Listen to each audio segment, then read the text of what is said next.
Bismillahirrahmanirrahim. Assalamualaikum warahmatullahi wabarakatuh. Semoga kita dalam kondisi terbaik, kondisi di mana kita mampu menjalankan peran-peran kehidupan kita. Pada kali ini Anda akan menyaksikan penjelasan dari bakat deliberatif. Nah, apa itu bakat deliberatif? Oke, kita akan mulai saja. Bakat deliberatif kawan-kawan, ini adalah bakat yang berada pada wilayah striving talents. Artinya bakat-bakat yang menjadikan semangat. Nah, bakat deliberatif itu apa? Bakat deliberatif itu bakat yang menjadikan si pemilih bakat ini merasa harus hati-hati, harus teliti, harus mengantisipasi, dan dia akan berpikir lama, bahkan cenderung membutuhkan waktu yang cukup agar ia mampu membuat sebuah keputusan. Karena ketelitian ini, antisipasi yang ia miliki ini menjadikan ia tidak bisa digesa-gesa dalam memutuskan sesuatu. Orang-orang dengan bakat deliberatif karena dorongan untuk menjadikan sesuatu yang ia pikirkan, yang ia rasakan dan akan diputuskan itu sesuai dengan dirinya, sesuai dengan keinginannya, maka dia akan lebih cenderung hati-hati.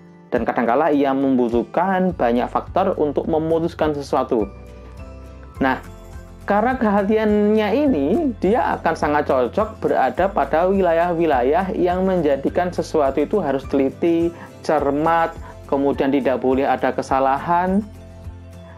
Tetapi meskipun kadangkala kita akan merasakan, bahkan si pemilik bakat ini juga merasakan bahwa bakatnya itu menjadikan dia lambat dalam memutuskan sesuatu, kemudian lama dalam memberikan jawaban, kemudian menjadikan sesuatu itu terkesan kamu kok nggak cepet-cepet sih begitu.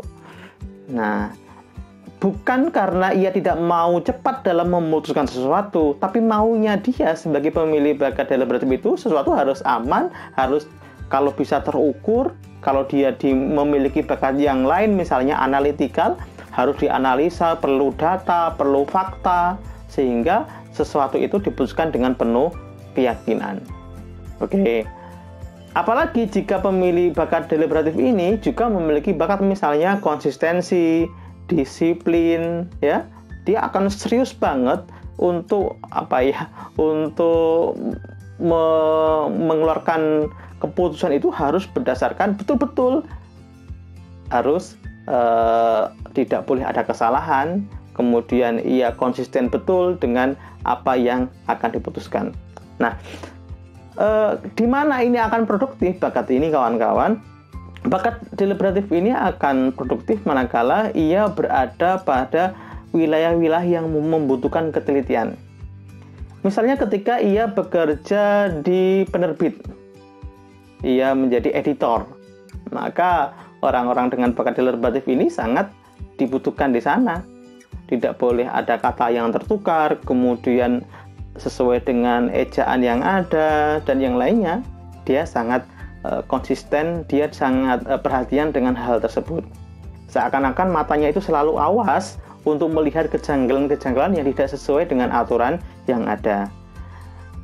Nah, dalam kehidupan sehari-hari kita mengalaminya, apakah kita memiliki bakat deliberatif yang kuat atau ternyata deliberatif kita lemah, kita akan merasakannya. Contoh misalnya, kita sedang mengetik pesan kepada teman atau kita membuat jargon, orang-orang dengan bakat deliberatif, ia akan memastikan pesannya itu tidak boleh ada kesalahan. Kalau kita sebut tidak boleh ada typo begitu ya. Iya, cek lagi, mau ngirim, cek ulang. Dia memastikan bahwasanya itu sudah benar. Tapi ketika bakat deliberatif kita itu non-dominan atau di bawah, kadangkala itu tidak menjadi perhatian kita. Kita kirim pesan, ya share aja begitu ya. Bahkan kadangkala kita mendapatkan informasi, jangankan dibaca, lihat, dapat info langsung di-share gitu, tidak teliti dalam masalah ini. Nah, wilayah-wilayah yang lain misalnya menjadi dokter spesialis gitu. Nah, dokter spesialis misalnya dokter spesialis dalam jantung yang harus melakukan operasi, ini kan memerlukan ketelitian yang sangat tinggi, maka bakat deliberatif ini menjadikan sangat mendukung sekali. Harus teliti, mengambil keputusan harus benar, kemudian harus teliti, dan sesuatu itu harus berdasarkan ukuran yang jelas, kemudian tidak boleh sembrono dan lainnya. Nah, oke, sekarang peran-peran tadi seperti dokter spesialis, kemudian menjadi seorang editor, dan masih banyak lagi peran-peran kehidupan di sekitar kita yang membutuhkan bakat deliberatif. Nah, jika bakat deliberatif kita misalnya kuat banget dan kita ternyata membutuhkan sebuah keputusan yang cepat, ada baiknya Anda untuk bisa berkomunikasi dengan orang yang menjadikan kita yakin kamu tuh begini gitu. Kita membutuhkan orang-orang seperti itu kadang-kala. Karena kalau tidak, kita akan menjadi peragu terus. Sebenarnya kita udah tahu itu adalah benar, tapi kita perlu ngecek ulang sehingga lambat untuk diputuskan. Dalam kondisi seperti ini, kita kadang-kala perlu dibimbing oleh seseorang dan kita yakin dengan orang itu yang menjadikan kita cepat untuk memutuskan sesuatu.